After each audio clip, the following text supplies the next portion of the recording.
This podcast is supported by Progressive, a leader in RV insurance. RVs are for sharing adventures with family, friends, and even your pets. So if you bring your cats and dogs along for the ride, you'll want Progressive RV insurance. They protect your cats and dogs like family by offering up to $1,000 in optional coverage for vet bills in case of an RV accident, making it a great companion for the responsible pet owner who loves to travel. See Progressive's other benefits and more when you quote RV insurance at Progressive.com today. Progressive Casualty Insurance Company and Affiliates. Pet injuries and additional coverage and subject to policy terms. It's The Other Side of Midnight with Frank Morano. Another discussion about a horrific crime spree that has gone on for even longer than that is the mystery of Jack the Ripper. Jack the Ripper, who was he and why did he carry out all these killings? And when we say that, how many killings did he actually carry out? But he's been unidentified since 1888. Well, you're about to meet two gentlemen who may have made some serious headway in terms of actually getting an identity of who the Jack the Ripper was. I want to welcome Russell Edwards. He's a longtime Jack the Ripper researcher who bought a shawl worn by one of Jack the Ripper's victims. He's also the author of the book Naming Jack the Ripper, and Dr. Tim Sampson, who is a barrister who's provided a great deal of expert commentary on the Jack the Ripper case. Gentlemen, good morning. Thank you so much for joining me on the radio. Good morning. Thanks for having us. First things first, I tend to start each hour of my program by saying good morrow. Do they still say good morrow regularly in Great Britain? It has not yet caught on here in spite of my usage. I'm afraid no. It's not. I didn't make it out at what you said because you guys were talking over one another, but I think... All right, so it sounds like it's not in the lexicon out there. All right, Russell, let me begin with you. It's always a little difficult when we have two people on simultaneously to avoid crosstalk, but we'll do the best we can. Russell, you've been following this Jack the Ripper case for a long time. What sparked your interest in the case? Well, I'd been in the area for 11 years before I actually really got involved with the story. It was down to a film called From Hell, featuring Johnny Depp. I think it was January 2001. And I just asked myself, really, where's this Jack the Ripper story? Where are these? Where were the murders? So, like most people, I went on a Ripper tour and discovered where I'd been for 11 years of my life in the East End. I'd been walking past the crime scenes all those years without realising it. So, really, that's where the story started. What made you want to buy this shawl? Did you always have an eye towards, testing it for DNA, or was it initially kind of a crime piece of memorabilia? No, in fact, it was the pattern on the shawl that really sparked my interest. And the pattern on the shawl is Michaelmas daisies. So I just looked it up, and they're just little flowers that come out in September. But really, Michaelmas is the key to this, for my story anyway.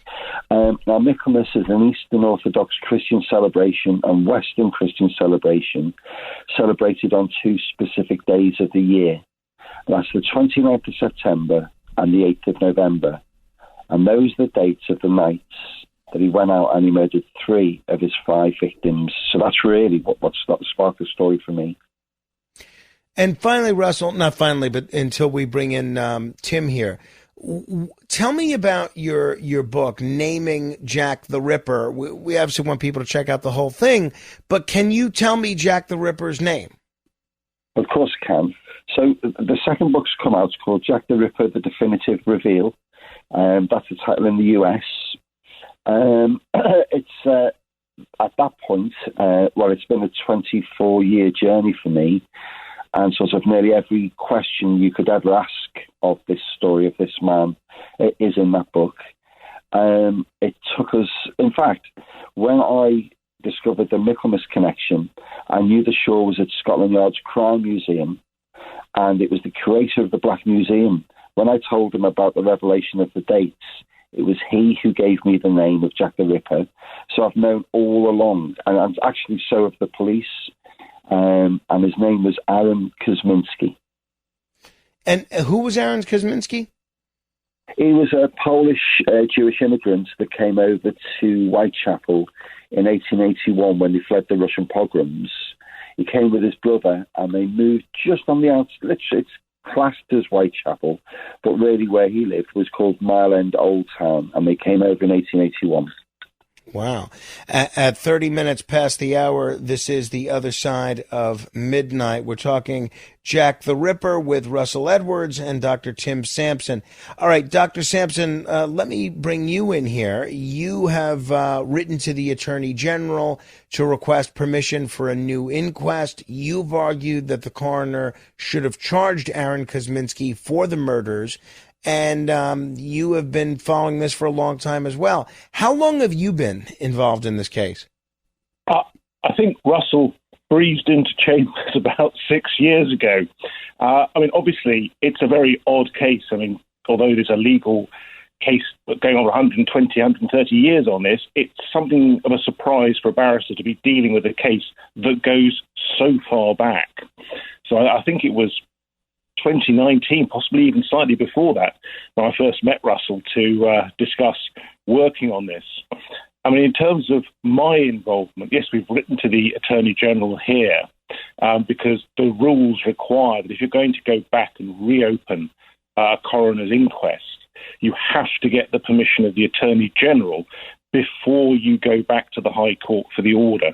It's a sort of filtering process to make sure that only proper cases that meet the legal requirement are even put before the High Court, because obviously a lot of people want to bring requests to the open coroner's inquest, and there has to be a degree of common sense applied. The coroner's courts are pretty overwhelmed a lot of the time, and they can't keep going back and looking at things that they have looked at in the past. And I'll just pick up on the last comment you made about the coroner's court back in 1888. The coroner's court then had a lot greater power than it does now. It was a different animal, so to speak. They could actually name guilty parties and direct the police to go off and arrest them. The coroner's court has no such power now. In fact, it can't and mustn't name the guilty party. But at the time of the inquest into Catherine Eddowes' death, they certainly could have done, but regretfully, all they could do was say that it was a willful murder committed by a person unknown. So, Tim, at this point, what is the next step in making progress on officially getting this case reopened? Well, we are still at the doorstep of the Attorney General until we get the permission to use the Latin term that they still use, the fiat of the Attorney General. We can do nothing. We can't approach the High Court directly. The test that's to be applied is actually a very broad one. It's simply the Act requires that you prove that it is necessary or desirable in the interests of justice that the coroner reopens the inquest. We say that it is either necessary or desirable in the interests of justice to reopen it. But at the moment, we haven't got a positive response. We will no doubt have to go back again. It's an evidential-driven issue. But there is no reason why the Attorney General cannot give us permission. It may be that the High Court, when they get hold of it, says, sorry, no. But we don't get to even ask that question of the High Court until the Attorney General has said, here you go, here's your bit of paper that lets you make the application. And do we have a timetable at this point? Well, no. And if we get the permission of the Attorney General, then you have to move pretty quickly because that permission only has a 3-month lifespan. You've got to either get on with it or forget it. Interesting. If people are just tuning in, we're talking with Tim Sampson and Russell Edwards about the Jack the Ripper case. If you are, in fact, just tuning in, this is The Other Side of Midnight. I'm Frank Morano. Russell, talk to me about the shawl and the DNA evidence. The discovery of DNA evidence on the shawl was groundbreaking. How confident are you in its accuracy, and have you faced any pushback from skeptics? So let's start at the end, the last part of that question. I've got a lot of pushback from skeptics. So is the actual journal Forensic Science, bombarded with people that just refuse that this is actually real. I wouldn't have put my head above water if I wasn't 100% confident. But this all boils down to the genius of a scientist named Dr. Jari Louhelainen. And it was his dedicated work over 4 years it took to get uncontaminated DNA. That when he originally looked at the shawl, he found that was arterial blood spatter consistent with slashing, and there were evidence of split body parts that are incredibly difficult to forge. And believe it or not, there was semen on the shawl. Now that was the blood spatter and the arterial blood spatter and the evidence of split body parts are consistent with the murder of Catherine Eddowes at Mitre Square. So that really got us both hooked, and that was back in 2011. From there, he managed to get uncontaminated DNA, and I'll probably get this wrong because I'm not a scientist, but I'll try my best, laser capture microscopy or something like this. So he actually got down to a single cell, and then he managed to get mitochondrial DNA, and from there, which meant that the blood on the shawl was human. And then from there, he managed to amplify it. So we got uncontaminated DNA. And I think one of the most funniest things in this journey that all of us have been on was when Jari said to me, I've done the hard part, you do the easy part, go and find me a direct female descendant from the murder victim, Catherine Eddowes, and get a DNA from her. Which sounds easy when it's just said, but actually that journey was quite a long one. And we did manage to find a direct female descendant, and it's her that's joined, that basically I represent, and it's her that's the face of that's been in the papers the last couple of weeks. The descendant trying to get justice for her great-great-great-grandmother. And what about Aaron Kosminski's DNA? How were you able to match his DNA to what's on the shawl? Oh, yeah. That was, again, we go back now 13 years now. So once we established that the blood was on that shawl and we placed the shawl at the murder scene, and again, you name the skeptics, you find them everywhere trying to disprove this. Just let them get on with it. They have not seen all what we've got, but we've seen enough. We realised that the shawl wasn't taken to the murder scene by the victim. It was taken to the murder scene by him. And we did that through another brilliant scientist called Dr. Faiz Ismail that told me that shawl is pure silk, so it's silk. So it had never been owned by a street prostitute. He said that the dye on the shawl is water soluble. If that got wet in the rain, it all would have washed out, and there's no evidence of that. And finally, that the dye came from St. Petersburg in northern Russia. So it's an Eastern European garment.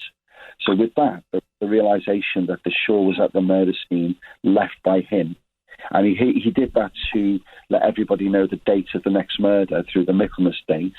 So don't remember that murder was the 29th of September and the next was the 8th. That we realized that the semen on the shawl could have only been deposited by him. Wow. So we again, through Jari, who is key and very fundamental in this journey that we've all been on, is we found through contact a friend of his called Dr. David Miller. He conducted what's called sperm head analysis after Jari managed to get uncontaminated DNA from the semen on the shawl. And from there, we did get DNA. So that in a few sentences, is as concise as it can get. But the journey itself was amazing. So we tried to exhume him. We tried to exhume him from where he's buried. And the people that own the cemetery would not let us do that. So we did the next best thing, which was finding a direct female descendant from Aaron Kosminski's sister. And that one journey itself took 10 months. Wow. I can imagine. Mic check. 1, 2. Are we recording?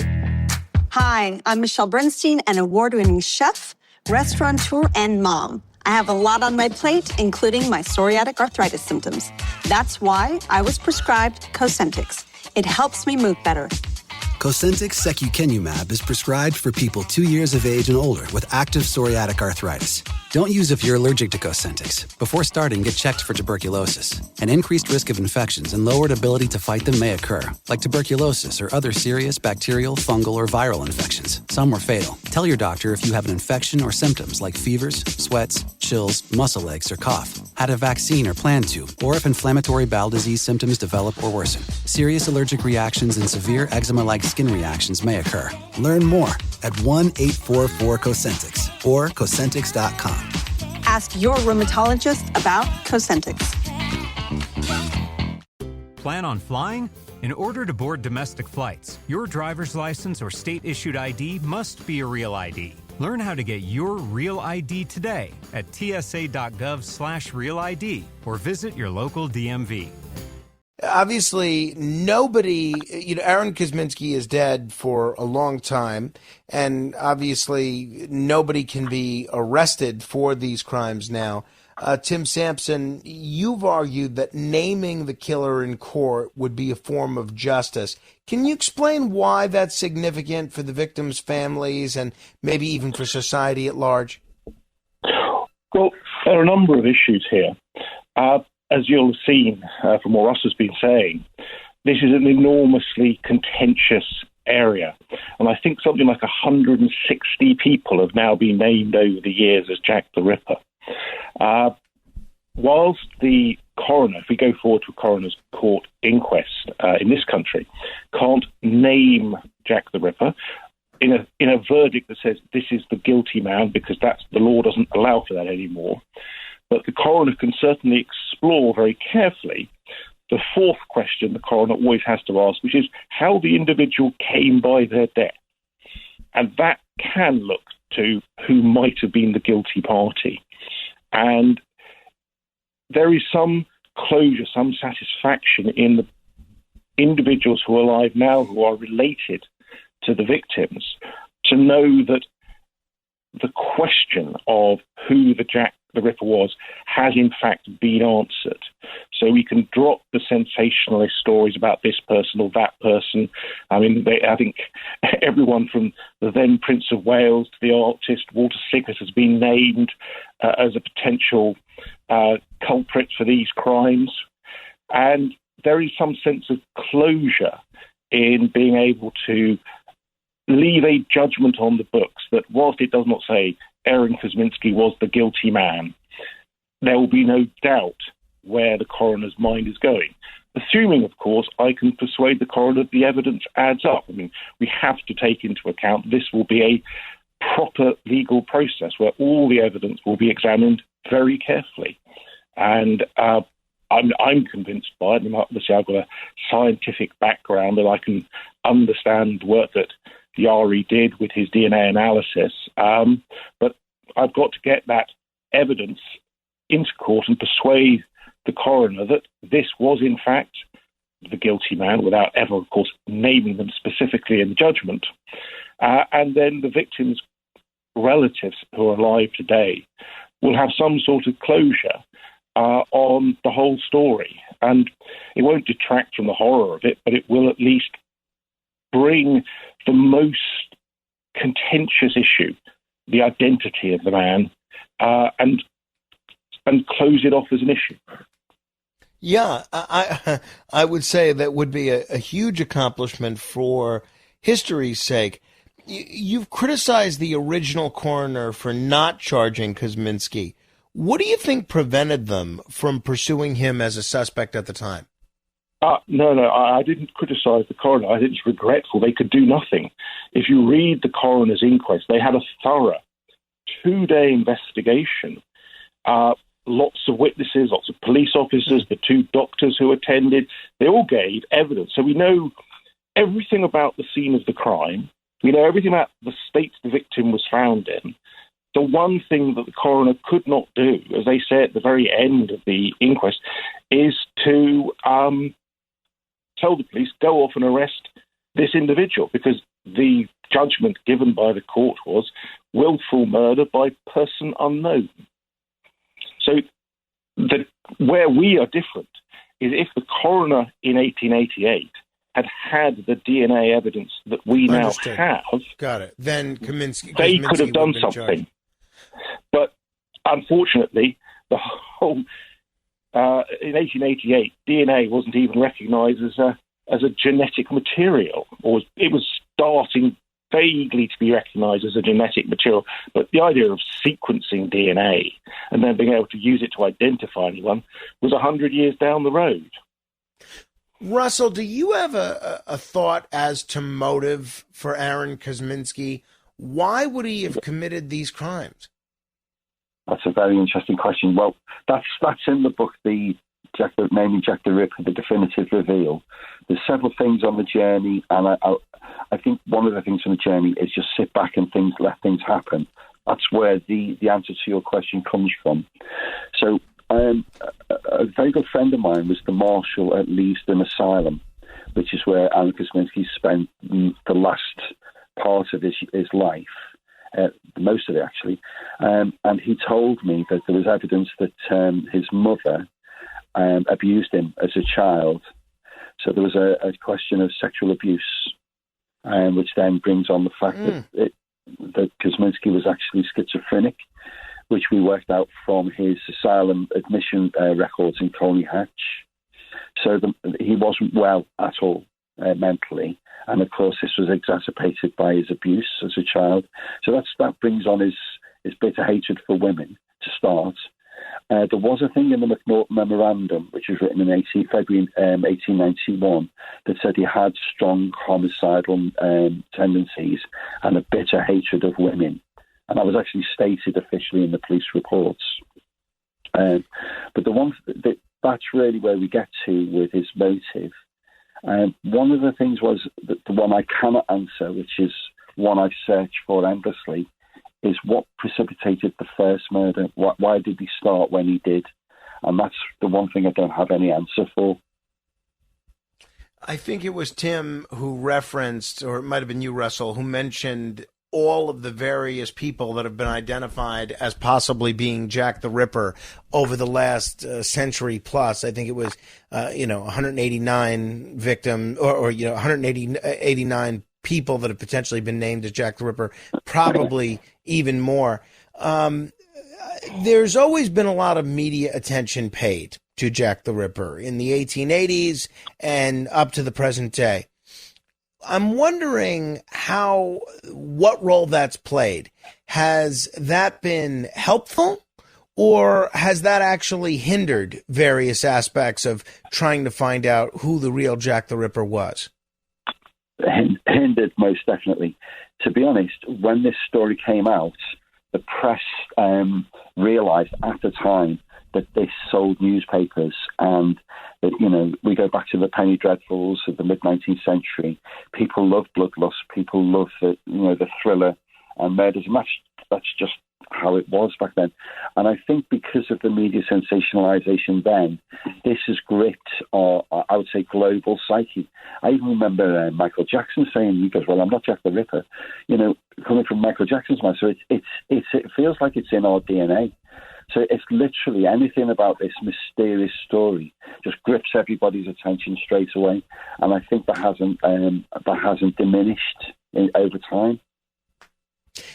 Tim, Russell alluded to the critics that you've both faced on this. What do you think are the most common misconceptions about your work, and how do you address them? Well, we were attacked sort of on a scientific level, that they say that that you can't have got the DNA accurately enough to identify people. Well, that's a matter of expert evidence. The problem we have then, moving away from the incredible work that Russell and Yari have done, is that there are a lot of people who have their own theories about who the Jack the Ripper is, and they've invested an enormous amount of time and effort in proving that they're right. And as we all know, that once you've got a very fixed view in your mind, it's very hard when someone comes along and says, well, actually, you're wrong. You've identified the wrong person. And I think this is part of the problem, is that if we are able to establish one way or another that Aaron Kosminski was Jack the Ripper, it's going to put a lot of people's noses out of joint because their theories are going to be debunked, and nobody likes that.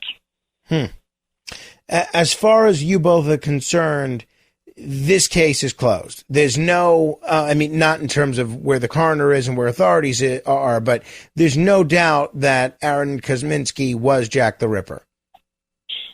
From my point of view, I can't see that there is any other person that could be identified sensibly as Jack the Ripper. Russell? From the evidence I've seen. And for me, 100%, I certainly wouldn't have publicised it or announced it if I wasn't 100%. Again, the second book, just sort of the definitive reveal, really gives a lot more of the story of why he murdered the way he did. You know, there is a genuine Masonic connection in this, which was given to me by the descendants of his family. So that sort of everything sort of completely fits. So it's a bit like saying every piece of the jigsaw puzzle has been found and used. It's just now we really want, and when I say we, it's the descendants of the victims. We want the closure, which has been long overdue. This is 137 years ago now, and the families still talk about this. And of course, the information I have that I don't really publicise of the man, especially through the family, they've struggled with this, Fascinating case. Well, gentlemen, thank you both for the work that you've done on this, and thanks for being willing to share your journey and your methodology with us. And hopefully we'll talk again as there are more developments on this. Thank you for having us on. Well, it may well be. Yeah, clearly. Dr. Tim Sampson, Russell Edwards, if you want to comment on any portion of our conversation, you can give me a call, 646-720-0635. That's 646-720-0635. This is The Other Side of Midnight. Straight ahead.